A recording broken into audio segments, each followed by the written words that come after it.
Welcome back to Generals and Napoleon, episode 78, The Library of Napoleon. Before we begin, I'd like to remind all of our wonderful listeners that if they'd like to support our podcast, please go to patreon.com/Generals and Napoleon. There, you'll find ad-free bonus content and previews of upcoming episodes. As always, we appreciate our current patrons and we look forward to adding more.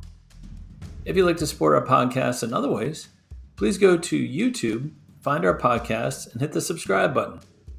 If you like our podcast, please go to Spotify, Apple, or anywhere podcasts are heard, and give us a review. We appreciate your assistance. Now, on with the show. We have a very, very, very special guest joining us on the phone. We have Louis Sarkozy, an author of a new book called Napoleon's Library, The Emperor, His Books, and Their Influence on the Napoleonic Era. Louis, how are you? I'm good, John. Thank you for having me. Yeah, thank you for joining the call. Yeah, this is a very exciting book. I can't wait to read it because I always read about Napoleon whenever he was on his campaigns throughout his life. Actually, even in boarding school and military school, he always had a large collection of books with him. And I always wondered, what are those books? What was he reading becoming this great leader? And maybe your book can give us some insight on that. Well, I sure hope so. And the short answer to your question is that he was reading everything. And I mean, he forever puts to rest that old excuse that we've all heard saying, I wish I could read more, but I can't. I don't have the time. Right. Well, he was the last monarch to lead armies in battle himself, obsessing over every details of his campaigns, of his armies, logistically, strategically, also governing France at a very tumultuous period in her history, as you well know. And despite that, he read constantly, and I mean constantly, and he read everything. He read predominantly history. He's a huge, huge fan of history, but also politics, law, philosophy, religion, music, and novels. A surprising amount of novels. He was a great fan of the pre-romantic love stories of Rousseau and others, and Goethe, which made him swoon and cry. And he loved these novels. It's a very touching side of his character that I wish more people knew. Indeed. Yeah. And I think it's interesting. You just automatically assume, he probably read military history books all the time. But that wasn't the case, was it? Listen, it certainly constituted the bulk of his readings. History, I mean. He was a huge fan of Plutarch, for example. But he also read Roland, another great historian of the time. He used to be very famous in the 18th century. Now, barely anybody talks about it anymore.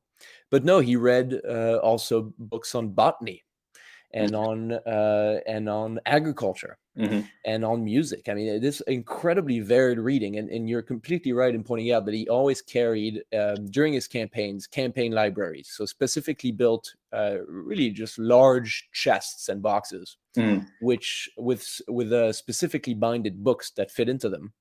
And he carried into battle, sometimes 8,000 books. Right. But he also built in all of his palaces and residences these great libraries, these consular and then imperial libraries, which over time came to hold over 60,000 volumes. Wow. And at some point, we know he even had even greater ambitions. He wanted to get a copy of every book published in Europe transferred to these libraries. I mean, he wanted to collect all of the world's knowledge for him and his court and his ministers and his princes to draw upon. I mean, his ambition when it comes to literature and history was huge. I mean, you thought his military ambition was bad. He wanted a copy of every book published in Europe, in Sweden, in Denmark, in Germany, in Italy. I mean, this was gargantuan. Right. He was the most literary monarch we've ever seen in France, and I would argue the world. Yeah. He's the first French monarch to portray himself in front of libraries in his official portraits. Yeah. I mean, so he was a great bibliophile and a great lover of books, and that's what I really wanted to study in my book. Yeah, let's kind of dive into this and kind of figure out how he got into this, because I know two things. Like, he really got into books when he was sent off to military school in France, where basically he didn't know anyone, not even the language. Right. That's right. It was almost like those were his only friends, the books. Yeah, very much so. So he goes to first a little college in Autun where he learns French. Only stays there for about 3 months and then moves on to Brienne-le-Château, the military academy, the Royal Military Academy at Brienne. And you're perfectly right in pointing out, he spoke with a very thick Corsican accent. He was the only Corsican there for a time. I think there was another Corsican kid who joined him, but basically he was alone. In the face of these French aristocratic kids who were very hostile to him, he was a very strong Corsican patriot at the time, actually detested the French, thought they had invaded his country, which they had.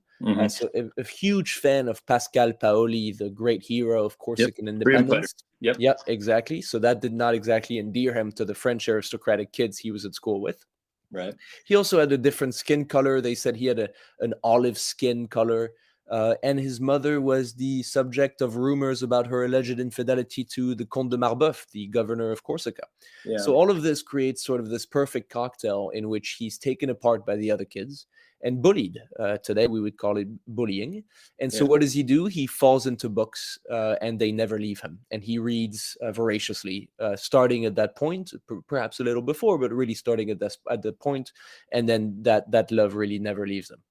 So I think another interesting aspect is not only did he read books, but early in his revolutionary career, did he write a melodramatic book or something like that? Multiple. He wrote many things of very varying quality. So he writes essays, very teenagey adolescent essays. So he wrote, for example, an essay on suicide. He says, "Where are my thoughts turned to today on death?"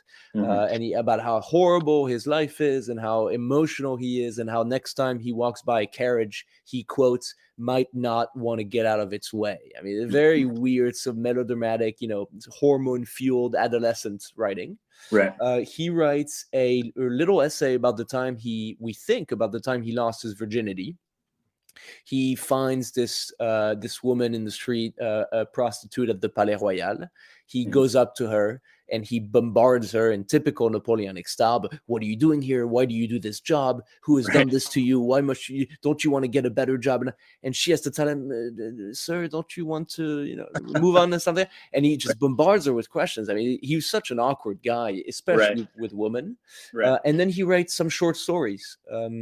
He writes a short story called New Corsica, which is this bloodlust, blood-filled revenge fantasy about a Corsican man who sees his daughter killed by French troops, and he goes on a killing spree of Frenchmen, murdering Frenchmen, including children, to avenge Corsica and his daughter. He writes a very weird short story about a Muslim prophet that poisons all of his followers. It probably copied or plagiarized off of Voltaire's play Mahomet, also called Fanaticism. And perhaps his greatest literary production is Clisson and Eugénie, which you might have been referencing. And Clisson and Eugénie is a love story about Clisson, who's a very poorly disguised Napoleon, sort of a very brave young soldier who's respected by his comrades and does everything for country, and goes off to war and learns that Eugénie, his wife, for reasons we are not told, is cheating on him with his best mate. And then, heartbroken, he throws himself into the fray and dies. Oh wow! That's the story. It's as I said, varying quality. He also enters an essay contest at some point, and submits a discourse on happiness. He calls it, again, completely plagiarized, this time off of Rousseau. And he was very proud of it. He worked for months on his essay, and he did not win the prize of the essay contest, which he was much distraught. But when he grew older, he knew that what he had written was very bad. We have a moment, a quite delightful moment, when I think it was during the consular years, Talleyrand walks into his office. Talleyrand, always savvy, always moving around, always tactful, had found the Discours de Lyon, had found his essay contest. And if there was going to be one man in France to find it, it would have been him, the guy with all the connections. It would have been him, and he shows it to Napoleon, and Napoleon, embarrassed, immediately thrusts it into the fire. Don't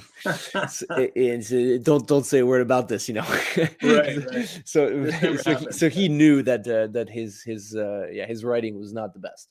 Well, I think people people just assume that just because you're a tactical military genius, then you're going to be genius in other realms. Just because Beethoven's a genius on the piano doesn't mean he's a genius when it comes to writing literary works of art. So I think Napoleon probably did his best in that time frame, but realized he wasn't very good at it. And we'll roll into this. what I like about him is he didn't mind surrounding himself with really smart people, especially the campaign in Egypt, correct? Yeah, so that's another episode I study in great detail in the book, because this is such a typically Napoleonic thing that he does. I guarantee you, if it would have been Menu who headed the Egyptian expedition, you would not have had the 160 or 170 savants brought along. So he goes to Egypt. He's 27 or 28 years old, and he brings with him the largest fleet ever to sail the Mediterranean, 40,000 soldiers, 10,000 sailors.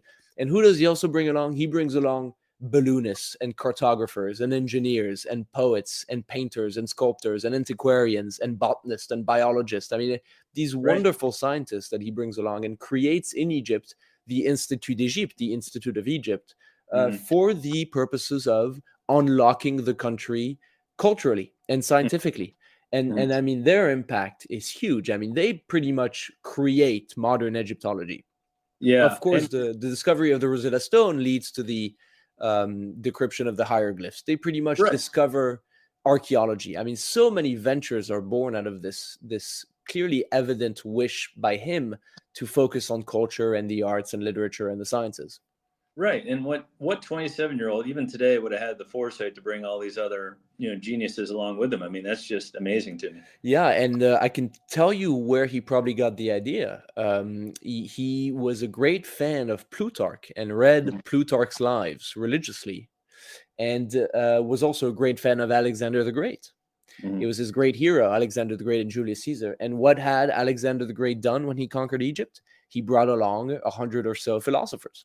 Right. And what had Alexander done? He went to the shrine in Egypt and got accepted by the local gods and pronounced a policy of integration and a policy of tolerance to local Moors. And Napoleon imitates that perfectly in Egypt with his approach to Islam, with his army, and his approach to the locals. He celebrates. Can you imagine a French colonial army with the regimental band plays a great ceremony for the birthday of the prophet? He funds the building of mosques. He orchestrates and accompanies pilgrims to go to Mecca. He writes how he to his soldiers. He issues translated version of the Quran to his soldiers. I mean, this is an amazing thing for the time and for his age. Yeah, and what I think is interesting is, despite all the hardships in Egypt, and they had many, they had obviously many battles with the Mamluk warriors, with the British. They had a bout of plague. They had a couple bad sieges. And Napoleon, despite all that, said his time in Egypt was amongst the happiest of his life. Of course. That's completely understandable. He also probably says this 20 years later when he's dying and depressed and has lost everything. One can see why. I mean, he tells at some point his secretary that all the great reputations were built in the Orient, that Europe is but a molehill. And he had dreams. Now we know they're dreams, completely unfeasible and impossible. But he had dreams of establishing a French colony in Egypt and then taking his army and marching to India. And to submit, just like following Alexander. I mean, this guy was so obsessed with history, and so deluded in a way. I mean, it has to be. I mean, a small inkling of delusion. The thing that he could follow in the footsteps of Alexander. I don't know what's worse, that he thought that or that he almost did. He almost managed to. I mean, this is just an amazing, amazing story. Yeah, that is. And I do want to talk about, taking an idea and reading it is one thing, but applying it is another thing. Now, we were talking before the call about the core systems and massing batteries and basically military thought that was already on paper. But what did Napoleon do with that thought? Yeah, so it turns out that if you read a very influential strategic military treatise of the time that is, again, completely forgotten today, but made a lot of waves when it was published, was Jacques-Antoine Hippolyte de Guibert's Traité stratégique. Published when Napoleon's 3 years old. And de Guibert was a very renowned military mind and had conversed with Frederick the Great, etc. Very well reputed. Madame de Staël, in fact, wrote a little tract praising him and his thinking at the time. So he publishes this thing, and we know Napoleon read it. And in it, you find many of the things that would later embody the Napoleonic style of warfare. So, as you said, the importance of a fast pace, of a fast army, that marching is much more important than fighting. The importance of having adequate logistics, even at the cost of reducing the size of an army. Yeah. The importance of relying on draft measures, on creating national armies. Instead of on foreign mercenaries and aristocrats. I mean, basically the tenets of the core system are found in Guibert. Now, as you rightly point out, you had to have a Napoleon to take these ideas and implement them on a large scale. And this is really, I mean, it's true with Guibert and the core system, but it's true with so many other things. So many people have had, I mean, this is the director of the Fondation Napoleon, Thierry Lenz, said this. I thought it was so funny and so true. He says, everybody during the Directory had the good idea. Right. Oh, let's make Lycée. What a good idea. Nobody does it. Oh, let's make a civil code for all of France. Great idea. Nobody does it. And then Napoleon comes, and his reign is the reign of the serious, as Thierry Lenz has said. When he has an idea, he implements it. He puts funding behind it. He puts people in a room and he says, you're not getting out until you get things done. Right. And he sets the course. And then the thing gets done. The lycées get opened. The code gets compiled. The core system gets implemented. That never would have happened under anybody else. I mean, he is the incarnation of action. Right. And we're not going to deliberate for 6 years, right? You get an idea and then you act. You plan it out. Now, whether you disagree with the idea, I mean, and you may willing to on any of his ideas, he had some horrible ideas, but what you cannot take away from him is that he acts. He does. He really does this, and this is true in 1800 when he takes power, and it's true in 1814. I mean, always the religion of action. Yeah, and if you were a general or a bureaucrat for that matter, and you weren't acting to his speed, you were usually sacked or removed. And absolutely, yeah, it's just fascinating to me. And you touched on the Code of Napoleon, and again, those are ideas that were out there, but no one had enacted them into law, and he kind of pulled it all together like that. He did, and he also benefited from Cambacérès, obviously, who was also a genius. And I was having this conversation with a friend of mine who said this wonderful phrase. It's so true. He says, yes, Napoleon is a star, but around them there are planets.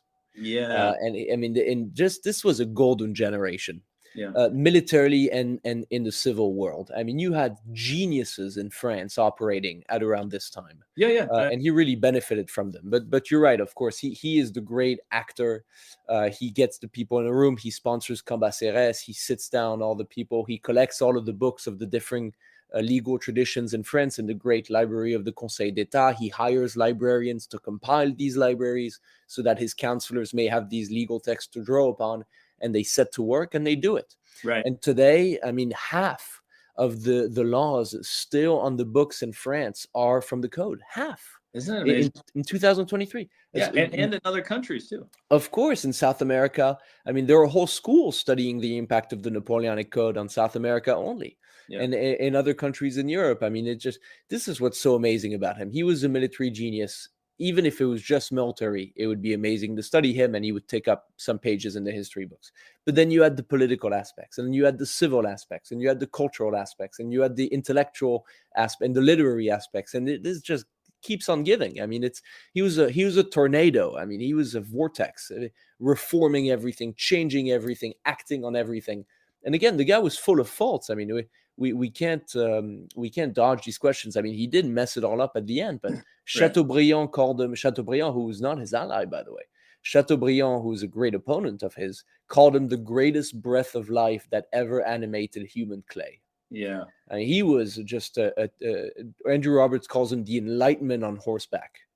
It was an amazing person, very weird person, but amazing nonetheless. Yeah, I think even Winston Churchill called him the most able man in history. Yeah, greatest man of action. But I like what you said, that he was the star, but there's planets around him, and even like you said, Talleyrand, Cambacérès, but even in other countries, Metternich, Clausewitz, there were some generals or marshals, Saint-Cyr, Massena, Davout. There were some really smart men that hovered around him. Oh, absolutely. Davout especially. And even if they weren't always the most loyal, I'm thinking especially of Talleyrand, they were incredible people. I just finished a biography of Talleyrand, and my view of him completely changed over these past few years. Yes, he betrays Napoleon, but was he betraying France? I don't know. I mean, Talleyrand orchestrates one of the greatest diplomatic coups in human history. By basically convincing the Allies in 1814 that for the past 15 years, they waged war on one man and not on France. So after the first abdication, you have no indemnity of war. You have no occupation of France. And France has returned to her 1796 borders, which made her larger than she ever was in history. Yeah. After losing basically a world war, those are not pretty bad odds, pretty bad terms. No, those are great terms. And amazing. And of course, after there's the 100 days and everything is screwed up, and it's a great catastrophe is the 100 days. It's great for the legend, terrible for history. Yeah, indeed, and for France. And for France. But yeah, let's kind of dive into kind of his legacy, because obviously I don't want to walk through every step of his career. In France, what do you think his legacy is? Obviously, there's monuments to him, obviously Arch de Triomphe and all these other things that he built. But what is the feeling of him by your everyday Frenchman? Yeah, so there was a great line by Jean Tullard where he said that, every few generation or so, people rediscover him through the light of their own values and mores. So whatever's going on in your society, you reread Napoleon and you rediscover, what's his attitude on slavery? What's his attitude on sexism? What's his attitude on colonialism? So we look at him through the prism of our own values. I mean, we saw this very clearly for the bicentennial. The past couple of years, we had big ceremonies in France. We had a lot of shows covering his legacy. And the major topics, unfortunately, were the great controversies. The reinstitution of slavery, obviously, but also sexism and colonialism. So I would say the legacy now is a very ambivalent one. It's a very controversial one, even though in my view it shouldn't be at all. But this is what we're left with. But it's good because it allows people like you and me and historians more generally to come out of their dusty boxes once in a while, to come back to the TV shows and the podcasts and discuss these things, to try to get the public to understand them a little deeper. And I think it's important to have that dialogue, and I'm glad you brought that up. Of course, absolutely. I mean, it's conversation is all we have. I mean, yeah. And I don't exactly know what else there is. I mean, this is history. I mean, what are people afraid of? Right. I mean, yes, he reinstituted slavery. Yes, he has unsavory remarks. Yes, he has questionable views on women. He was born in the 1760s. What exactly do people expect from somebody born in the 1760s? I mean, I don't exactly know what the fear is here. What historical figure passes that test then? Which one, which epoch, which culture, which individual matches the morality we have attained in the last 10 or 20 years? I mean, nobody. I mean, does that mean we can't study history? We can't look up to some achievement? No, we take the good and we discuss the bad. Right. That's what we have to do with him and with everybody else. And when it comes to him, especially for Frenchmen and women, it's more important because his handprint is everywhere in modern France. I mean, he is the creator of modern France, basically. Everything that is around today is pretty much attributable to him. So we must be able to discuss. I quite enjoyed the speech of President Macron during the bicentennial. But I mean, I saw another article the other day on the speech, and it said the ceremony was meant to commemorate, not celebrate Napoleon. This is journalism in all its splendor now. Commemorate, but not celebrate. Right. We can't celebrate if Frenchmen can't celebrate Napoleon, then no nation should celebrate anybody. Yeah. He is the architect of the nation. Of course. And that kind of leads me into the new Napoleon movie, of course, created by a British man, an Englishman, which I did not like. I did not hate. I thought the costume design was good and the sets were good. And I just, obviously I like any production on Napoleon because it brings attention not only to my podcast, but to the era. Of course. What was your feeling on it? I thought it was atrocious. I really thought it was bad. I thought it was a bad movie. And let me just say, to be perfectly clear, I don't think it was bad because it was historically accurate. Ridley Scott has said quite rightly, don't get your history from movies. Get your history from books and documentaries and great podcasts like this one.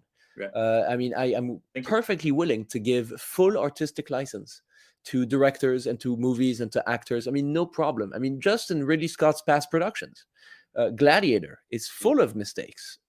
Wonderful movie. Kingdom of Heaven. Oh my God. Kingdom of Heaven to me is a masterpiece. It is an amazing movie. Full of mistakes, full of liberties. It doesn't matter. It's a great movie. Braveheart has nothing to do with history, almost nothing to do with history, but it's a fantastic movie. Fantastic movie, pure fiction. Yep. Fantastic movie. Napoleon manages to be both a bad movie and fiction. So I mean, I'd be glad to hear your opinion on this. I thought first of all, there's no secondary character. None. None. Josephine did, but There's Josephine and Napoleon. That's it. I mean, and just the dialogues are so bad. I mean, it's cringeworthy.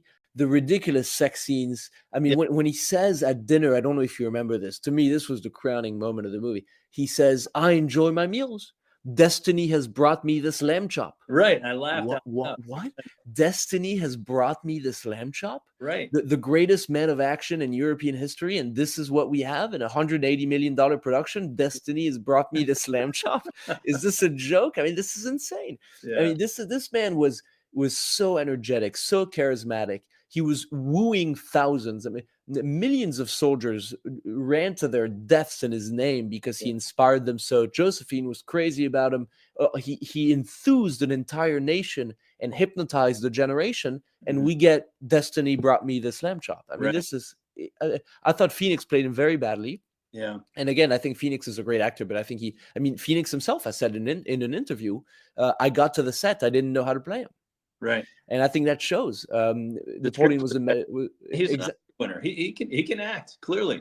Of course, he's a great actor. He's an amazing actor. But Napoleon was a Mediterranean, wearing his emotions on his sleeve. Constantly, people who talked with him felt this bubbling energy under the ice, ready to surface, ready to explode. Phoenix plays him like he's dimwit, no emotion except when he cries 2 or 3 times in his handkerchief. I also thought the battles, by the way, were a disappointment. Yeah, like they show none of his strategic genius. They don't show him inspiring his troops or laughing with them by the campfire. Nothing. Like they were awful. No, and even just the design. I mean, again, Thierry Lens, I'm citing him again, but he's a good authority on this, as it turns out. He says the battles resembled those of the TV show Vikings, which I thought is spot on. I mean, mass charges, no discernible formations. Yep. And this leads me to another great mystery. Why has no Hollywood director understood what a cavalry charge is? Yeah. I mean, this loose order formation, charging as a mob, is insane. I mean, the cavalry charge to me is what lends itself the best to the cinema, to cinematography. Right. I mean, that is just waiting for a director to know what he's talking about to make such. I mean, we have people in the records dying of heart attacks from seeing a cavalry charge. I mean, the earth trembled, the thousands of horsemen shoulder to shoulder. Right. I mean, charging together, the screams, the clank of metal, the shot ricocheting off. I mean, the scenes were epic. Yeah, moving. Epic. And scary as heck. Is absolutely terrifying, tragic, beautiful, everything you want. And what do we get in this movie? We get, I mean, at Waterloo, it's like a single line of maybe 100 horsemen. Borodino, that's all we have. We have 4 horses running around in a field. I thought Austerlitz, okay, slightly more horsemen, but still no organization. I mean, I don't know what it takes for somebody has to sit these directors down and explain to them how epic a cavalry charge was. Yeah. I mean, it could have been, of course, defining moments in battle. I'm thinking of the charge at Eylau, obviously, second greatest cavalry charge in human history, 10,000 horses, not even shown. Yeah. Can you imagine the second greatest cavalry charge in human history is not shown in a movie about Napoleon? I mean, what are these people doing? This is criminal. I agree with everything you said. Yeah, and the last scene, which will kind of lead me into my next topic, where he's on St. Helena and he's watching 2 girls sword fighting with sticks, and then he just falls over like he's the Godfather. Napoleon, when he was on St. Helena, he was working on his memoirs, and he was writing basically a public relations, his last, what did you call it, his last victory? Right? Yeah, last victory against posterity, of course. Yeah. The one part about that scene that is true is that he does, in fact, question Betsy about the capitals of Europe. And he does say capital of Russia, and she does say St. Petersburg. It used to be Moscow. Why isn't it Moscow? Because I burned it. Well, sire, wasn't it the Russians who burned it? That we know that happened. Yeah. But apart from that, yeah, keying over. I mean, it's part of the reason why Napoleon's story is so tragic and so moving is the exile. Of course, what he called his crown of thorns, which England makes me wear. Yeah, it was Prometheus on a rock. Exactly. It's the ultimate martyrdom. Of course, he was cut off from everything. And as I try to show in the book, what he suffered most from probably on his island was his lack of books. Yeah. This is a very moving moment in his life. The man who benefited from libraries of 60,000 volumes couldn't get books. I mean, he tried everything he could to get books sent to him, and he does get some shipments, etc. But he arrives on St. Helena. He brought with him about 580 books. It's funny you mention that. I didn't even think about how that might have affected his mental state. And he doesn't have access to literary geniuses, scientific geniuses, all the mathematic geniuses that surrounded him in France. Like you said, he's St. Helena. So he doesn't have those new ideas coming to him anymore. Well, that's what he says to Sir Hudson Lowe. So he arrives on St. Helena. He has 580 books. Of course, that is just chronically insufficient for such a voracious reader. He reads through them in a matter of weeks. Or a couple months, and he has to wait 16 months until the next shipment of books arrives. It arrives aboard HMS Newcastle, ironically on the 1-year anniversary of the Battle of Waterloo. The ship docks on St. Helena, and he gets crates of these books sent up to Longwood House, and he's so excited. He's so beside himself with joy to get new books that he grabs scissors and hammers himself to open the boxes. Now, this may sound like a trifling episode, but at the time, for the emperor to open the boxes himself is unheard of. That does not happen. But the way that you describe it, it's almost like a hungry man in the desert, getting food at last. Like that's right. Yeah, that's exactly right. And he stays up all night reading them. Marchand tells us that the next morning he walks into Napoleon's room at 7 a.m. and sees him. He hasn't slept, and he has all the books open on the floor and on the bed, and he read them with the thumb, as he said. He's so excited to discover all the new books, etc. But he is very heartbroken to find out that he already has many of the books in the shipment. And so he tells Lowe, and this is the books is a major reason why their relationship deteriorated. He tells Lowe, I have 1,000 volumes. This is insufficient for me. I need 60,000 volumes and the resources of a great city. Because 60,000 is the number of books he had in his many imperial libraries. So a very, very touching moment in St. Helena. Of course, the slow death with the horrible disease, the stomach cancer, the depression. Gradually, some of his companions leave him. The friends he made on the island leave him. And the end is the most tragic part. And it's very touching when you read, his last few weeks. He was completely disappearing mentally. Right. And he had this obsession to still control, still understand everything. He asks Bertrand, who's beside his bed, as he's dying, who left the island today? What goods came in? What goods left? Who is still on the island? How many months does it take for them to get back to France? I mean, desperately, his mind was desperately trying to hang on, to still try to to stay alive, to still control, to still understand. And of course, dies completely alone, neglected. People in France had mostly forgotten him. And it's very, very tragic. Yeah, let's touch on that, because this is the last topic I wanted to talk about was December 15th, 1840, which is almost 2 decades later. Yeah, just about.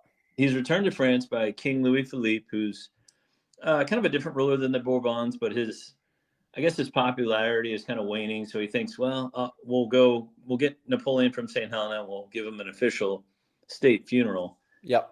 And the amount of people who turn up in awful weather, it's freezing cold out. Does that speak to his legacy? I mean, it's really, truly remarkable, especially his old marshals who are old and stooped over. Dr. Léry is there. Yep. All these bureaucrats are there that used to work for him. They line the streets. I mean, that's just as moving and as evoking as you can get. It really is a moving episode, undeniably. Of course, the king brings him back under the influence of Adolphe Thiers, who himself was a historian of the period. And there's also this wish, we had done the revolution, we had done the consulate and empire, and then we did away with that. The kings came back, we did the restoration, and now the restoration was gone too. And we were the Orléans. So there was a very gray zone. What do we do with the heritage of the revolution? Is it too soon to deal with it? Are we past it? Should we just forget it? And so the return of the ashes is very much a wish by the government to sort of to put a bow on it. Now we reintegrate the revolution. We reintegrate Bonaparte, which is its main product. And now we move on. And of course, it's a ploy for popularity as well. And what happens when the corpse arrive, as you said, I mean, you get hundreds of thousands, if not 1 million people in the streets. Now, it's very important, and I must point out, sorry to burst the bubble there a little bit, but by the time of Napoleon's death, he was not very popular in France. Right. And people were acutely aware that when he came back during the 100 Days, it was a catastrophe for the country. After the first abdication, Talleyrand masterfully negotiates no war indemnity, no occupation of France. France returned to her 1796 borders and reintegrates the Council of Europe. Right. So almost as if nothing had happened. But when he comes back and is again defeated at Waterloo, now there is a price to pay. Right. Now there is occupation of the territory, and the Prussians and the Austrians and the Russians will occupy and do great damage to France. Now there's a massive war indemnity to pay. Right. Now we are amputated of the Low Countries and many other provinces, and to the strengthening of Austria and Prussia. Right. So it's really a catastrophe for France. And citizens, regular French people were acutely aware that when this guy came back, there was war. And there was conscription again, which grew hugely unpopular by the end of his reign. People were tired of it. But so he goes away, he dies, and of course then publishes in 1823 the Memorial of St. Helena, which is the last battle and the last victory against posterity. It's this great semi-memoir, semi-invention dictated to the Count of Las Cases, the Count of Las Cases, who's his companion on St. Helena, published by Las Cases in 1823. It's basically journal entries of conversations he had with the emperor, what the emperor did, what the emperor said during the first year on St. Helena. And it portrays Napoleon as this great liberal monarch who cared about liberty, who cared about nationalism, the great champion of these ideas. Of course, he was not that at all. But by 1840, people had the memorial was so popular, so many people had read it, and nostalgia had kicked in that the legend was in full swing. And it was the first great iteration of the legend. So that's why also people came out in droves. They had forgotten the bad. They'd forgotten the conscription. They'd forgotten all the incessant wars and the war indemnities and the occupation. And they still had the nostalgia, and they just had the legend through the Memorial of St. Helena, which had been created by Las Cases. So this also explains, unfortunately, why so many people turned out. But don't let this fact take away from the very real fact also that his impact on France had been huge, and people knew that, especially his old marshals. I mean, Bertrand was so moved when he saw the tomb again that he couldn't put the sword on it. When the king said, "Okay, I accept this tomb on behalf of France," General Bertrand lay the conqueror's sword by his side. Bertrand was so consumed with emotion he couldn't do it. No, that is an amazing story. There were 7 marshals still alive. 3 were probably, not invited: Victor, Marmont, and Bernadotte. The 4 who attended, Grouchy, Soult, Oudinot, and Montcy. And I think Montcy's one is very interesting because he was basically on death's door. And he told his doctor, "Please keep me alive until Napoleon's remains get back to France." Of course. Well, and this is also true for the Savants. Years after the Egyptian expedition, they referred to themselves affectionately as the Egyptians. The Savants who had come back. I mean, people knew perfectly well that, even if it wasn't true at the time, in retrospect, that what they had lived with them was the greatest adventure of their lives. And how could you not? I mean, there's so much history compressed in those 2 decades. More history happens in those 20 years than in other countries happen in centuries. And they must have known, clearly, even the marshals and even the regular foot soldier knew we were making history here. We're doing something no one's ever done before. Of course, as he incessantly told them in his many declarations. Another sort of funny and very weird anecdote, right before the Battle of the Pyramids, he issues this proclamation to his soldiers, saying, "Soldiers, 40 centuries look down upon you from these pyramids." Right. It's an enduring mystery how Napoleon correctly guessed the age of the pyramids 60 years before an actual modern excavation was done on the pyramid. He was off by like 2 centuries. Right. No. The term is like 42 or 43 centuries old, and it's something about his luck and his star, and of course his incessant reading of history. But it's just one of the other enduring mysteries. But you're perfectly right. He tells him, you're making history here. I mean, you are following the footsteps of the legions of Rome. Yeah. And of course it's propaganda. Of course it's the legend, but there's a grain of truth. Yeah, that's amazing. Yeah, and let's summarize here what we've learned. You're never too busy to read a book, right? That's right. or 60,000. Right, or 60,000. You can always take a crack at writing a book, but that doesn't make you a good author. Oh God, we know that only too well. Yeah, exactly. Although I'm very excited to read your book, which I cannot wait. Napoleon's Library and Legacy. Sure, and also I would tell your listeners, if I may be allowed, that they're fully able to pre-order the book right now. Oh. All they have to do is go on Pen and Sword's website. In fact, if you just type into, it's not on Amazon yet, it will be within a month or two, but if you just, to be sure, go on Google and type Napoleon's Library and my name, Louis Sarkozy, you will find it. It's on Pen and Sword's website. You can pre-order it right now, and it should be delivered in May or June. Yeah, I just added it to my basket here in the cart. So I appreciate it. Thank you very much. Yeah, no problem. And are you planning to do more books on Napoleon, or what's obviously, I'm sure you just got done with this one, but what are next steps for you? Well, John, this book was much of an effort to get him out of my system. A labor of love. Yeah. Indeed. I've been studying this man and reading about him for some years now, and I wanted to say something long form to be published, to sort of move on to something else. Now, of course, as you know, as the host of this great podcast, one never really moves away from Napoleon. That's right. He always stays a part of you. But afterwards, I think I may be writing on another subject. I think I will be writing about my other great love, which is the United States. Oh, wow. And I think I may be able to write a history of the United States. It's not exactly sure what angle we'll be able to take here, but we're in discussions. All right. Well, I can't wait to read that one as well. I appreciate that.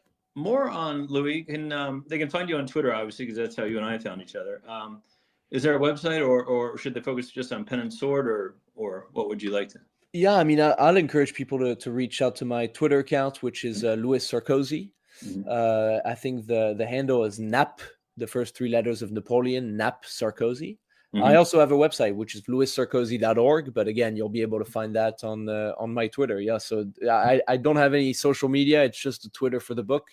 So that's where you'll find me.